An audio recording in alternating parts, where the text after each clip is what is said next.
खांसना बंद कीजिए, लंबी सांस लीजिए, गहरी सांस। एक बार फिर।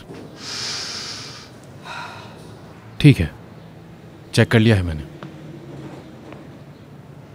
जो दवाइयां मैंने आपको लिख कर दी थी वो वक्त पर नहीं ले रही ना आप? क्यों, क्या वजह थी? हाँ, नहीं ले सकी वो, लेकिन आइंदा ख्याल रखूंगी मैं। एक मिनट, देखता हूं कि यहाँ कौन कौन सी दवाएं रखी हैं। हमारे पास दवाइयां हैं, आपकी फार्मेसी जाने की जरूरत नहीं है। ये रही वो।